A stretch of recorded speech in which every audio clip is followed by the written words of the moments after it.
But ours is a nation where Wike is building mansions for judges. This is a man who has been severally accused of trying to put judges in his front pocket. Same Wike has his cousin in INEC as an INEC commissioner. It was that guy that just conducted a Edo election. That is the country where you believe that elections will be free and fair. Or that when they are not free and fair, that you can get some recourse in the courts. We joke too much in this country. Ours is a country where we do the same thing over and over again, but we expect different results. It will never happen. You see, my big sister and leader in the struggle has just finished speaking before me. And she put the word rightly that how can we talk about judicial independence when even the procedure for recruitment for judicial officers is already corrupted? No politically exposed person should be a judge. No politically exposed person should be a judge. No politically exposed person should be in INEC. 85% of people in INEC today, they are politicians. Look at the woman we took to court. I took Professor Rufus to court. She's an APC card-carrying member in Bayelsa. APC card-carrying, me and her, we are still in court. And she was appointed INEC, an INEC National Commissioner. Look at Wike's cousin. He's a National Commissioner in INEC. Wike's wife is a judge of the Court of Appeal. Politically exposed persons should not go anywhere near our judiciary. Politically exposed persons should not go anywhere near EFCC.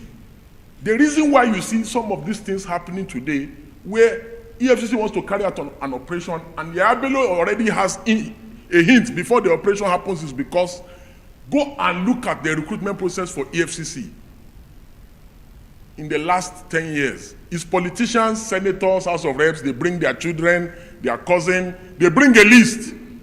How can you have politically exposed persons, you want them to fight corruption? It can never happen. How can you have politically exposed persons in the judiciary? The wife of a known politician is a judge. The cousin of a known politician is in an institution that is supposed to be called Independent National Electoral Commission. Remove the word independent from there when you have politicians running the place.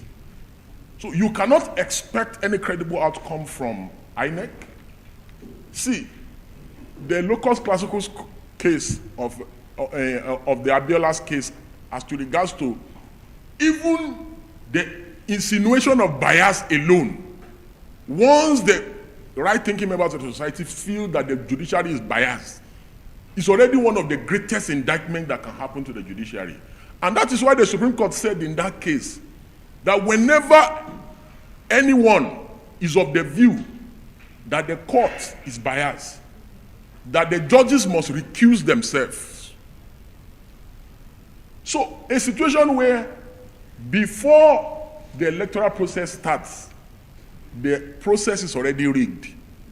You cannot expect anything credible out of the process. I hate to say this. As of today, Tinubu runs PDP, and he runs Labour Party, and he runs NMPP, and he runs APC. What we currently have today is a one-party state. Because the national chairman of PDP reports to Bola Ahmed Tinubu. The national chairman of Labour Party, Julius Aburi, reports to Tinubu. The national chairman of NMPP reports to Tinubu. And of course, Ganduje reports to Tinubu. So, it boils down to what my leader said before me, that it's about credibility. Ours is a nation where credibility means nothing, where people do not value integrity, where people think of stomach infrastructure before they think of character.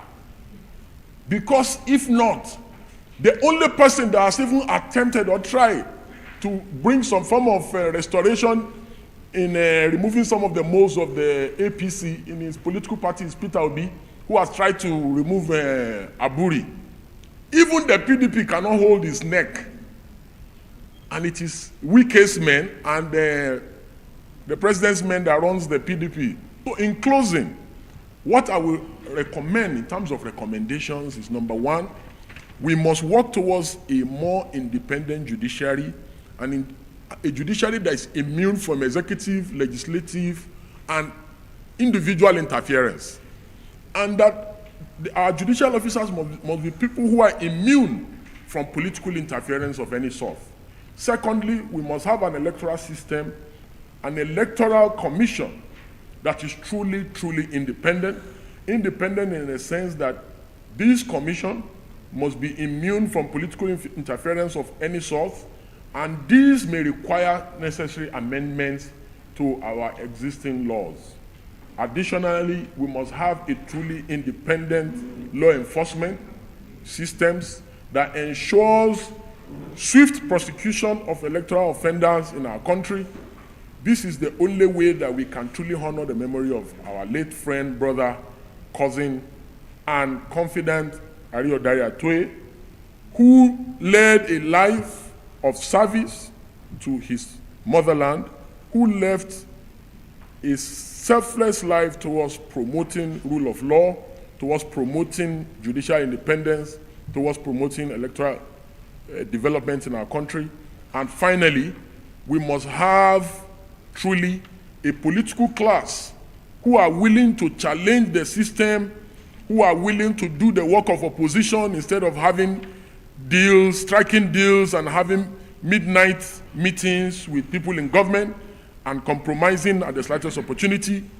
The PDP, Labour Party, NMPP must all come together, strive together as one indivisible opposition. They must stop splitting votes, because by doing so, they help the Bola Ahmed Tinubu rogue government. That if they are not united as one single whole, they will yet again work together for the re-emergence of Bola Ahmed Tinubu in 2027, so that he can unleash more harm upon our country and upon the citizenry. That all political actors must come together to ensure that Nigeria is salvaged from this ruthless and heartless regime of the Bola Ahmed Tinubu, and that if they do not do so, that they will wail for the next 4 years after this current term expires, and that they may think that election is all about popularity contest, as I believe, and I guess that many of them use elections as a way of fundraising.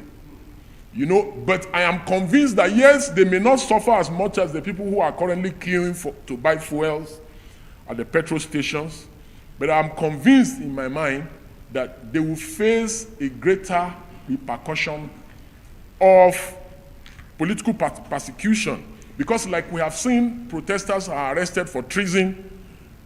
Bola Ahmed Tinubu may become more brazen after he secures a second term, and he may even put some of them in jail. You know, so while they may be comfortable and rich, but they should not put it past Bola Ahmed Tinubu that he may even attempt a third term. So the best time for political actors to come together is now. God bless everyone.